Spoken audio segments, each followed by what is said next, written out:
joined by EGAD, period. Period. Still getting so used to it for calling you EGAD your feed for so long, but with EGAD going to be a new match here between the undefeated Team Coast and to be determined, who are definitely in the neighborhood for a win. Unfortunately, there was a rules violation, and they wound up actually getting a loss against Napkins in Disguise rather than getting the win in the matchup. So you guys can read more about that on the website at naclesports.com after the match. So, but until then, they're definitely going to be on the hunt for a win here because they're definitely in a tough division. Yeah, and TBD's already qualified for that relegation tournament that's going to be coming in very soon. And they want to show that they're good, and they want to take down Team Coast here. Team Coast is in relegation. They want to make sure they have a secured spot in LCS. So Coast has a lot to prove, and TBD have a lot to prove being qualified for the relegation series. And with Coast being in the relegation series, they both need to step up their game. Yeah, this could definitely be a preview into the future of a potential who gets to move back into or move into LCS kind of situation. And both these teams pretty much with a good read upon one another. Ribbon, Aatrox, and Zed being banned out, but they've left Jarvan completely open for Nintendo Dex, who's basically renamed to only Jarvan by some of the junglers in the scene. But Gragas casted in Zyra, the support coming away from Bubadub, and 2 direct bans already towards Arthalon. Yeah, his Nidalee is still available to him. We've seen him do some pretty good things with that, especially 2v1ing, which is very impressive. But either way, we do see Lee Sin get picked up here, and Broken Shard being on the lineup for TBD now is going to be playing from the EU server, I believe. He's not even anywhere near the USA yet, but he should be coming over fairly soon. We'll see. But maybe that's going to be his jungle Lee Sin, or it could be another top lane Lee Sin for Westrise. He's known for playing those assassin-esque top laners. While the side of Team Coast pick up their AD carry for Matchme, which is going to be Caitlyn, and maybe Nintendo Dex's jungle Elise. Ooh, that would be something very interesting. It wouldn't be only Jarvan then, and he'd be switching towards Elise. It could potentially be top lane, though, for Zion Spartan. We've seen that previously, or maybe even daydreaming, reviving his old support Elise, although that's kind of fallen out of favor more recently as we've seen countless amounts of support Annie kind of come and fill that void that's been left. But Lee Sin definitely going to be going over to Broken Shard. We've seen him do in the past some very devious things, some very dangerous things with that Lee Sin, and not necessarily knowing Broken Shard's champion pool could be something that winds up hurting Team Coast. He has let that slide through. Yeah, and now we do have the bot lane being picked up for TBD here. They picked up Son of Varus, so a very high CC bot lane. They will have the Crescendo and Chain of Corruption to use at any moment in that level 6 stage. And also a very safe lane. They'll have a nice sustain. They'll have a nice poke as well with the Piercing Arrow, as well as the Power Chords and the Hymn of Valor, I believe it is called, for the Q damaging ability, as well as the Aura that gives him some nice AP and some nice AD. But to counteract that, we could see support Fiddlesticks for Daydreaming, which is by far one of my most favorite supports to play in solo queue. A 3-second fear is just so hard to deal with. Yeah, support Fiddlesticks is definitely something that, if you want to talk about a lot of crowd control coming out of Sauna and Varus at level 6, well, support Fiddlesticks has a lot of crowd control coming out at level 1 or 2 when he has the Fear and the Dark Wind. Combination of the Fear and the Silence definitely shuts down a lot of combinations and forces them to kind of walk away from one another, which is another thing that he really causes to happen, is they could position themselves for ganks just by having that Fiddlesticks Dark Wind separate the 2 lanes. But having Fiddlesticks and Caitlyn is also another very high range lane, whereas Sona may have to get a little bit closer. She wants to maybe put down some wards or maybe poke and prod with those power chord harassments. Fiddlesticks can fear her when she steps up, and of course Caitlyn's gonna be able to follow up with some free harassment. But they have left open Jax to that top lane here from Zion Spartan, and that's kind of been, I don't want to say it's been banned out every game so far today, but it definitely got the ban look once or twice before. Yeah, and Jax for Zion Spartan has been something that nobody's really been able to answer. As you've seen, they're 5-0. No one's been able to take down that Jax lane or shut it down efficiently enough to where he was just not a split-pushing monster. And then when he came into the 5v5 fight, it was just one-sided. Coast would just completely go right through the entire team, whoever they were facing at that point. And his Jax, Blade of the Rune King, Trinity Force, Randowins, just going right through the whole team. That speed boost, as well as the percentage damage coming from the Blade of the Rune King, and then the Sheen and Phage stack. The Sheen proc, and then the Phage active and the passive is just so strong. But for the side of TBD, they're going to look to pick up that Fizz, and then Jarvan for most likely Broken Shard in the jungle.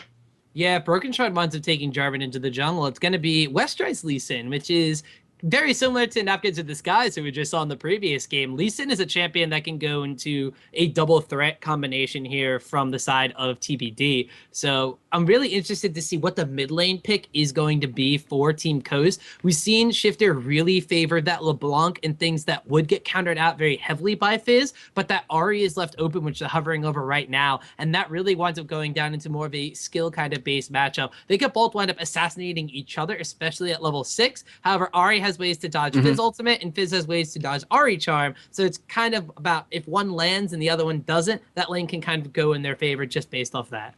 Also, if the DFG comes out and he does do that playful trickster, it will be going completely null and void and not connect with him. So that's another high level mechanic that you can use, but it's really hard to pull off, especially with timings, because usually they'll be looking for the playful trickster to be down, and it's just a whole mind game with the mid lane, especially when you're doing someone who can go invulnerable for like a second or two and then just come back down as the playful trickster is. But either way, both these comps are looking really strong. And if Robert X. Lee doesn't go cleanse, that Fiddlesticks will be 100% effective 100% of the time. Yeah, Fiddlestick support with the fear and the silence we've mentioned before. If you So don't good. if you don't run cleanse, you're gonna have a bad time, especially when you're gonna be getting ganked by someone like Elise who could come in with a cocoon or an Ari charm or anything coming out from the side of Team Coast could really lock up Robert X. Lee. And I'm very surprised to see him actually defaulting to that Varus. For a very long time, he personally considered Varus to be his weakest AD carry in the pool of many AD carries that he ran. So he's kind of picking it up here to go hand in hand with a lot of crowd control they have and a decent amount of team fight potential. Even the Fizz with the Chum the Water is going to come in for some AoE effect. But Team Coast, they have a lot of pick potential. And of course, late game Jax, if he decides to join up in a team fight, he can clean house. If he decides to split push, he does that extremely well as well.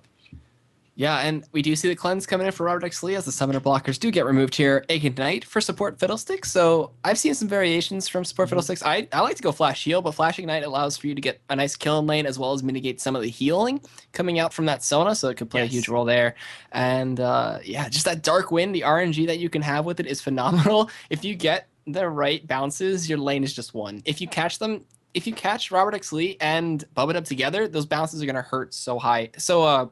So early in the game, and she won't even be able to heal it, and you take complete lane control. And with Caitlyn Fiddlesticks, you could shove the lane so easily with the Fiddlesticks, Crows, and Piltover Peacemakers. Well, while you guys are trying to calculate just how much damage support Fiddlesticks actually does, don't forget to head on over and show some love to our sponsors below the stream right there, such as Loot Crate, the monthly gear and swag club for those that live the gamer lifestyle, much like everybody out there in Twitch chat, hashtag Kappa.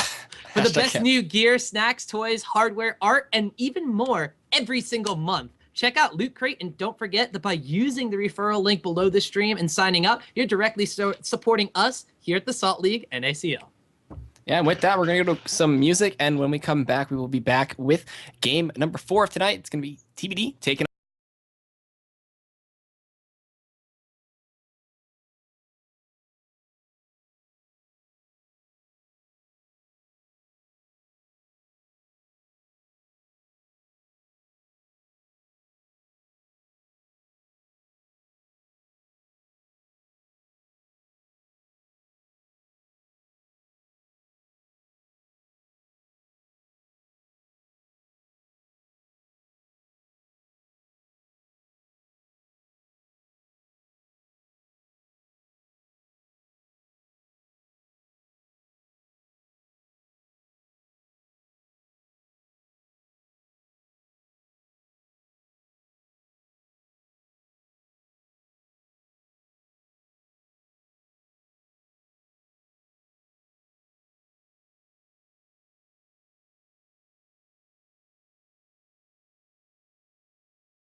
Buddy, we are in game live for week 2, day 2, match number 4. A little of an extended day here at the NACL, the Salt League. It's going to be TBD, to be determined, on the blue side, taking on the undefeated Team Coast over here wearing the red trunks. And already we see Team Coast grouping up for a little bit of Tour Day enemy side of the jungle here at the beginning of the game, Egad.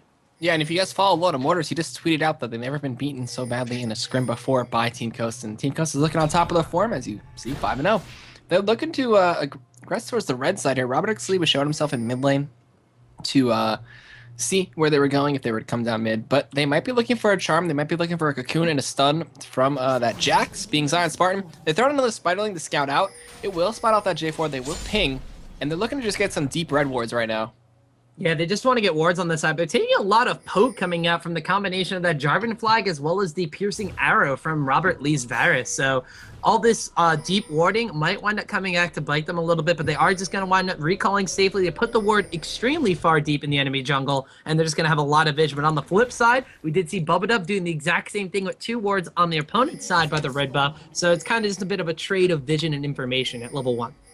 Yeah, and they will know when Broken Shard does go for that red buff. They will know if he's actually going to look to counter invade right now, which is what he's going to do. Arthalon and Westeros are leading the way. Arthalon just keeping some nice vision in that middle brush to see if anybody comes. But this is going to be a successful red steal from the side of TBD, while Nintendo X and Coast are going to figure it out if they do pop out of that brush, which they will. So there's going to be some pings going down as they notice that the minions are moving. Yeah, and actually this is very good by TBD. They made sure that they forced 5 members of Coast to go in for that invade on their own red side. So now they can see that, hey, nobody is going to be around that area. There's no wards whatsoever. We could just go in and steal this extremely effectively, which they do. Daydreaming just took a bunch of damage there from Westeros, even with the Doran Shield, Sonic Wave, Resonate Strike combination, just destroying through that Fiddlesticks, which he only has 32 armor, so not too much armor in his runes right now. But either way, they are just going to let Westeros walk all the way back around by the blue side and let him soak up some of that XP with Broken Shard. Charm connects in the mid lane. Level 2 was achieved for Shifter, though, applying a lot of proc with that Orb of Deception. And then just backing right on off.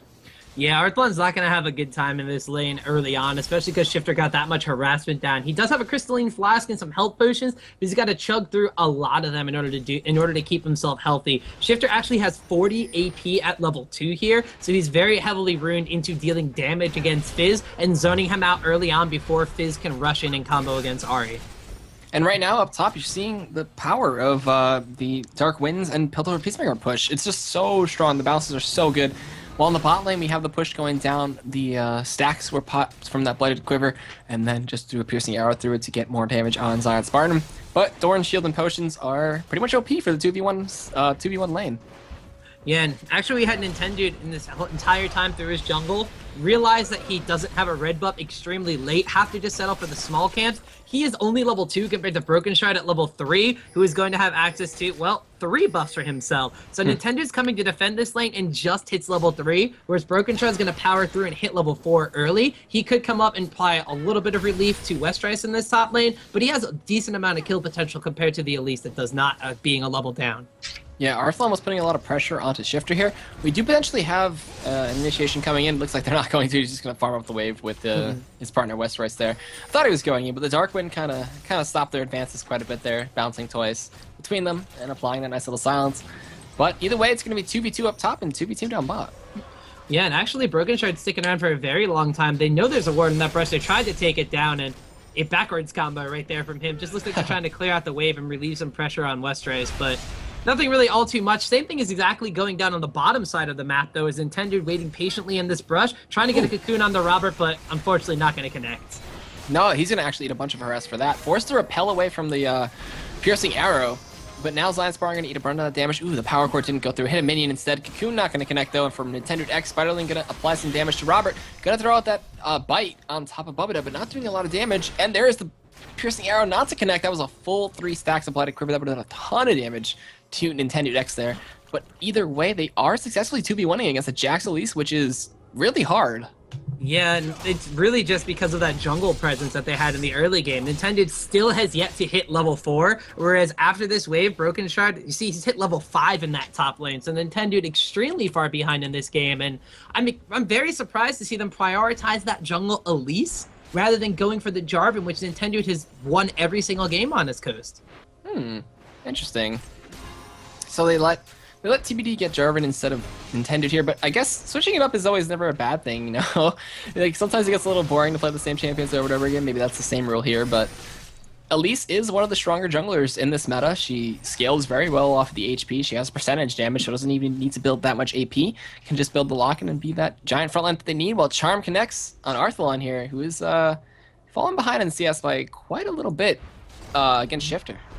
Well, that's what Fizz is normally going to have happen. He's melee range, so he can't CS and save. Up top, though, there's a slow coming in. There's the Golden Aegis being applied as well as the slow. The Ignite comes down, and Broken Shard gonna pick up first blood against Daydreaming of Team Coast.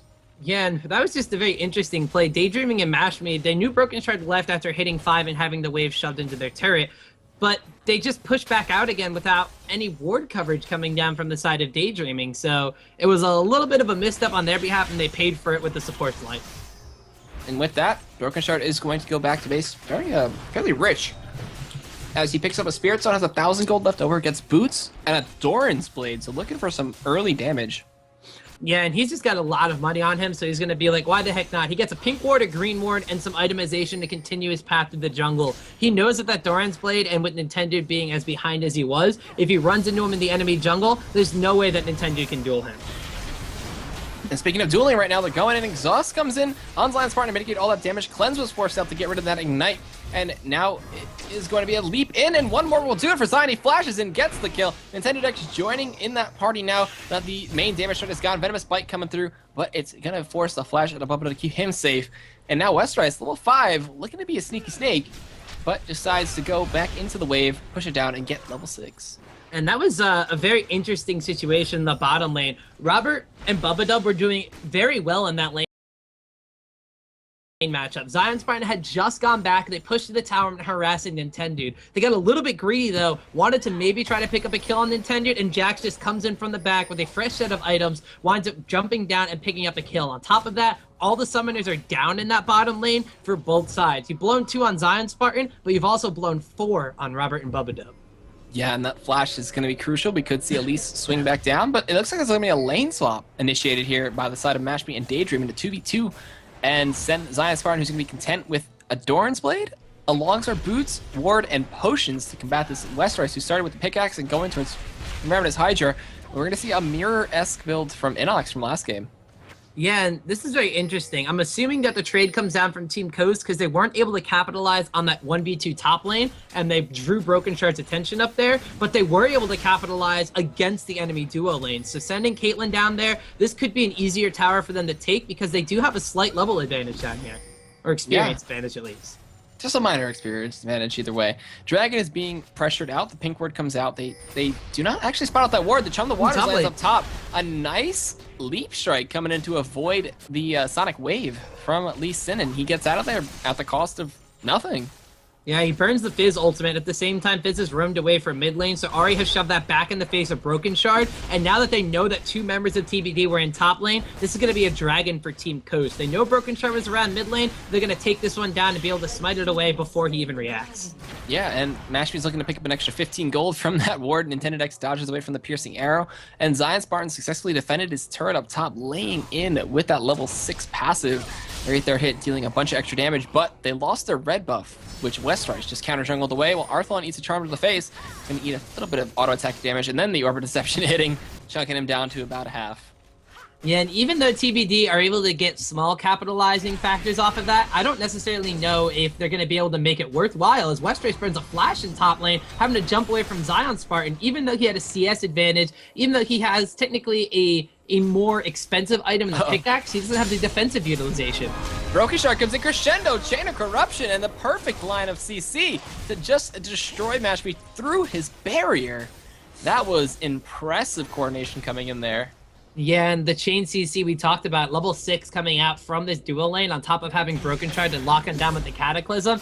It's a dangerous thing, and there's actually no cleanse from Mashme, which is kind of surprising going up against a Varys-Sona combination, but I mean, they're just kind of focusing down on the enemy AD carry, whereas it looks like TBD has been more focusing on their solo laners, so poor Mashme might have more in store. He flashed in with red buff, applied it to Daydreaming. They're not gonna give up on this. Actually, they are. Never mind. Dark wins, and then 2 members coming in from Coast make them turn that right back around while Bubba tanks some turret shots. Snipe's gonna come out, and Arthlon's getting bursted in mid, forced to use that playful trick to get away, but he is gonna transfer another blue buff over to Shift to refresh that one, while Broken Shard getting caught up on Nintendo X on red buff, gonna be transferred over to him, while Robert X. Lee and Bubba are gonna be forced to back, so a little over-aggression from the bot lane there. Trap does connect on Robert. Snipe is not available, though. It will force him to walk back a little bit more, but a nice solo kill by Shifter on Arthlon. And this is what we talked about, the skill matchup in mid lane. Ahri getting a bit of the better of Fizz early on has transitioned to Ahri getting a kill on Fizz after a failed roam from him up top beforehand. We also have seen already some of the pick potential that the side of Team Coast has. TBD, they're going extremely deep, extremely early, and they didn't even really have a lead at that point. So it was just easy pickings for the composition here from Team Coast, is now giving them extra generation of gold. They're going to be waking to look plays here like bot lane. Yeah, he's going to throw out the cocoon soon, hit the neurotoxin. Actually, I think he missed the cocoon, but never mind, there it goes. Comes in, Venomous Bite. They force out the flash and exhaust, but it wasn't enough to stop the damage. Shifter coming in the back line there, throwing in some auto attacks. Mashman needs one more. Headshot proc comes out. Double kill for him. And now Broken Shard looking to come in a little bit late with Arthlon, but this tier 1 down bot is going to be going down in a few more auto attacks. I don't think they can 4v2 here unless they are some kind of gods. The Charm interrupts the EQ combination. The Chum the Waters comes out on Daydreaming. A repel from Elise going to keep him safe, and then he Spirit Rushes in, turning on Broken Shard. He's going to sacrifice himself for Arthlon and make that into a overall 3 for none and a tier 1 bot lane going down in favor of Coast. Well, I'm going to make a... Is he going to do it? I don't know. Curlstorm? He has it available? It's like, Fizz burned the Playful Trickster. All right, he's looking. I see it in his eyes. He wants it. Never mind. Okay, he's in a Dark Wind and just back out. Well, I'm going to make an analogy to a game that you could probably find on my bookshelf of many old children's books behind me, but it's right now, Coast looks like they're just playing a game of Jenga with to be determined. They pick one piece out of position, and the rest of it just winds up collapsing down after that. They pick up the support Bubba Dub, and they think, for some reason from TBD, they have that help me mentality that Rivington always brings up. As soon as one member gets caught out and goes down, they try to go in and say, well, we're going to capitalize on this now that they've used things. But the rest of Coast filters in, and just really great charms from Shifter, turning that situation around. Not only do they net themselves all those towers as well as one in top lane, but they got, what, 4 kills? 3 kills overall for that. And a nice ward drill from Zion Spartan, going to keep him safe for a little bit longer. Pops that dodge and gets the stun. The knockup connects. He can't sidestep that one. Knight comes down, flash forced out, and he jukes away with the leap. He's got teammates coming in the back. Crowstorm getting channeled over the wall there to show us that it's a nice Halloween costume skin that's coming back out. Vintage skins on sale soon. But now we have the repel coming in, and he drops down with a Venomous Bite. Gonna go in onto Westrise. The crescendo going on a Shifter, though, with the Spirit Rush. The Ignite gets dropped in. Now they're gonna turn their attention onto Westrise, who's gonna be going through the back there, double warding. And he is not long for this world. Goes in with the Resonating Strike, but gets caught up by a Fear, and the Charm doesn't connect, but Shifter picks up the kill. The Chain of Corruption from Robert X. Lee in the back, gonna knock up, gonna keep 3 CC'd, but the repel over the walls, intended X a little bit far in there. Arthlon gonna get spotted out by a ward, and that is gonna be the end of the fight. It just looks like that both Westrise and Broken Shard at this point, they have a mentality of, we need to make something happen. And instead of just maybe controlling the map and having it come to them, they are trying to force it to happen. They see Jax by himself. Oh, okay, well, we can catch Jax out of position, and we could totally capitalize on that. But the rest of the Coast had recalled from bottom lane, purchased items, gotten back into lane, and, well, it was just that same mentality. They just all wind up going in, and one by one just wind up falling apart. Whereas Team Coast is playing a little bit more organized. Yeah, they do have people getting caught out of position, but they have escapes on them. Elise can repel. We have Shifter being able to pop his ultimate. Zion Spartan can leap and jump away from that. They just are collapsing down and playing the game a little bit more communicatively better as a team than what TBD is doing right now. Yeah, and with that, we have blue buff going over the Shifter. We have everybody pushing down and just waiting to see which tier 2 turret is going to get focused first. The top one is down, mid is still available, and bot is still available. So we'll see what Zion Spartan decides to do, as he's probably just going to keep split pushing against Westrise, who does drop a ward, but is spotted out by the whole line of wards that we did see Daydream in place.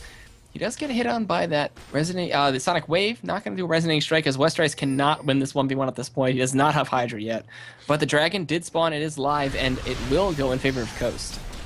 In the meantime, this duel in the top lane, Zion Spartan has the pieces he needs to wind up winning it. The Sheen procs and the Phage just giving him enough to able to trade out with Westrice, and the auto attack resets and lifesteal from that Tiamat kept Westrice kind of in that trade and actually forced Zion Spartan back. I'm a little surprised by that. Arthlon just used Playful Trickster right there. It looks like Daydreamin gonna throw out the Crow, gonna probably try to steal away this big golem, which he does. Get himself some nice XP and a level up. Cocoon connects. Are they gonna do anything with this? Charm connects as well. The chain of CC from Coast. Just phenomenal. Looking at top form right now. Like that last gank in the bot lane from Broken Shard though.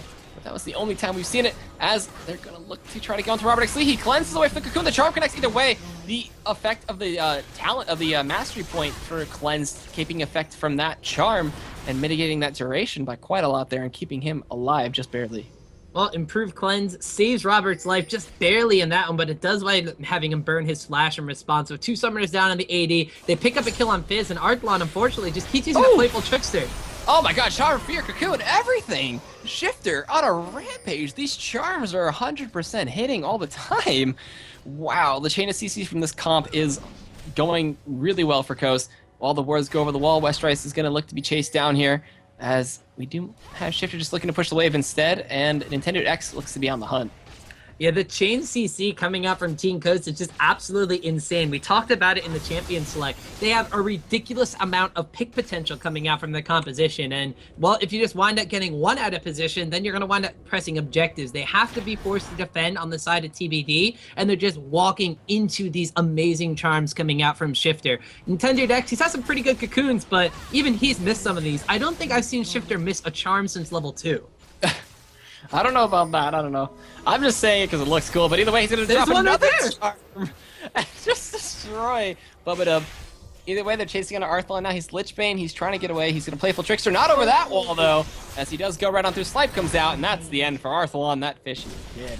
As we have Zion Spartan doing the Zion Spartan thing and just pushing down top lane. Even his teacher told him to push, but now he gets kicked back in to the base and is going to look to try to fight this one out. Pops the ulti, gets ignited, has the dodge available to himself. The piercing arrow does not connect. He ward jumps right over the wall. Looking Lee Sin as with the flash flagging drag from Broken Shard going to come in and shut down this Zion Spartan as Westrice picks up the kill. And in the mid lane, tier 1 almost dead and possibly going to go down. There's a crossover over the wall. He's going to look to get the fear potentially as the chain of corruption comes out. The silence comes out, but the fear connects on the Bubba. Charm connects on the Broken Shard, comes in the back line. Is going to get blown up by Nintendo X and crew.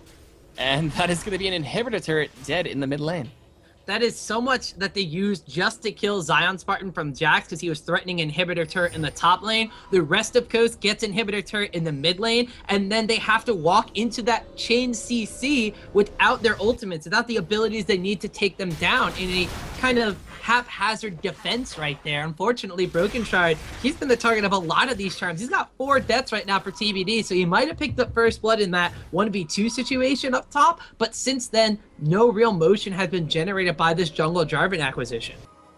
Yeah, and oh my god, just the CC chain from the side of Coast. They're sticking as a 4-man pod and just throwing out everything at the same time. And now Bubba with an Oracles is going to try to take control of his jungle once again, which he only has to clear out 1 more red side, but 2 blue side, and then they will have full control. While Baron looks to be possibly the next objective here for Coast.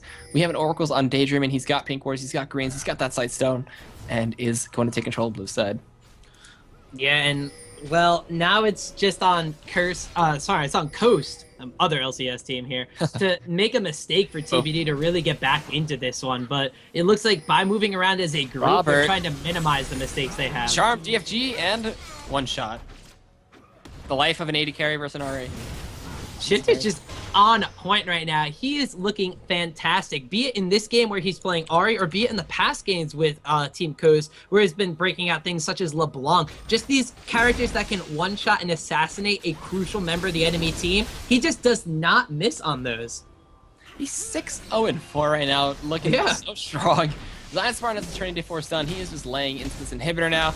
And it looks like we're going to see them push another lane or pressure Baron and get that one for the team, which it looks like Baron is going to be their goal. Well, you said that Complexity had mentioned previously in a tweet that they'd never lost a scrim, or they haven't lost a scrim in a long time as badly as they did to Coast just prior to this game. So if in their warm-up they were taking the fight to Complexity, who is the other undefeated team in the NACL, just this pure display of brawn that they have right now against a to-be-determined roster that has already qualified for the promotion tournament just goes to show that the caliber of a what was second place LCS team in the spring split has transitioned extremely well here, despite being on the bottom half of that of the LCS tournament beforehand in the summer split. They show that, hey, it wasn't us, it was just the competition is that fierce. Competition for everybody is fierce now, as all the challenger scene is booming and looking good with life. We are going to see as Coast is going to push down this mid lane, just stands to dodge away from the Sonic Wave. Daydreamer has Crow Storm, he has Flash, he will look to do that over that wall possibly, have 3 clears off the ward. He's getting in position to look to channel it. Chum the Water's not connecting. I'm watching Daydreamer right now, he's waiting for it. He's fidgeting back and forth. The Flash Crescendo comes out, only connecting his eyes. There's a Crow Storm coming in. Chain of Corruption keeping 4 back. He's going to zone away with that Crow Storm, and nobody wants to go near him. The 3-second fear is way too much to deal with, and that will be a second inhibitor. Cocoon Connect's Charm is going to finally miss for Shifter, as he just threw it out there. Piercing Arrow. We saw Arthalon drop a bit of damage on Zion Spartan, while that inhibitor is going to go down. Yeah, it's unfortunate. The only ultimate that was burned from the side of Coast was the Fiddlesticks ultimate, which is pretty much the biggest cooldown on their side. Whereas from TBD, they used everything except for the Jarvan Cataclysm and, well, the Lucent Kick as well, in order to disengage them from the tower that wound up going down anyway. They lose the inhibitor because they have no fight in them, and they're facing a Baroned up team that are about 12,000 gold ahead of them right now. The scoreboard really says it all right here. 14 kills to 3. Coast is just absolutely dominating this matchup, despite giving away that first blood. They focused down on having their solo laner be strong rather than their AD carry, and after their mid lane was able to roam around in combination with their jungler, the AD carry just picked up kills in response to the movements that they were making as a team. And right now the movement is going to be getting buffs and taking control of everything like they have been, and the tier 3 the inhibitor turret in the bot lane is the only thing that stands between them and double supermains in lane. That mid inhibitor is going to be spawning soon in the next few minutes, as it did fall down a little while ago. But still, is Coast still baroned up? They have about half the duration left, and we will be seeing if they put it to use. Well, now we have Team Coast just making sure that there's nothing left open for TBD in order to try to get traction back in this game, taking their own buffs, invading into the jungle. Just look at the blue side jungle wards coming out from the side of Team Coast. Everything is lit up like a Christmas tree or something. And now we actually have Zion Spartan moving down into the bottom lane. He has some wards of his own that he's placing, and he's going to be able to push that forward as the team just kind of groups up around him. Every single lane, save for the top lane, which is pushing back a little bit now, is moving towards TBD's base. They're going to be holed up in there while Coast just dominates the map, and unless they can take a fight on or outside one of their towers, it's looking a little bit bleak for them. It looks like they're trying to take a fight right now. They're all grouped up in one little square, and Westerice goes in. Chain of Corruption not going to connect. That was probably their one and only hope to try and catch a 5-man chain, and a crescendo with that to follow up. That was a very tense moment, but it did not connect for TBD there, and now Coast are going to suffocate them in the base, as well as let the super minions do their thing. They're sitting there and patiently waiting, and over the wall, a charm! Oh, snipe!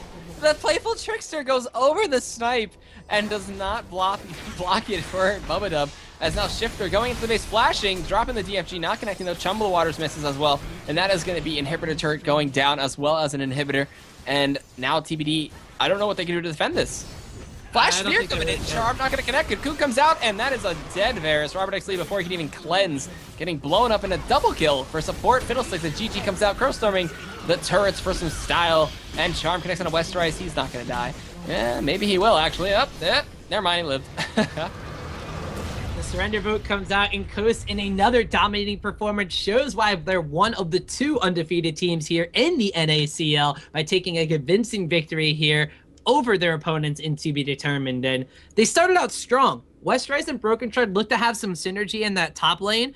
and look to maybe be coming back from a 2v1 situation against a Caitlyn Fiddlesticks, it's very hard to turn that around when you're a solo laner, let alone even if you just have some jungle support where they had wards and knew that he was in the area. TBD, unfortunately, a lot of their problems, I think, seem to stem from Robert. Like we said, Varus was one of his weaker AD carries that he even personally said was his weakest AD carry. Arthalon didn't necessarily look as comfortable on Fizz as we've seen him in the past on some different champions, such as Gragas, which had been banned out here against him.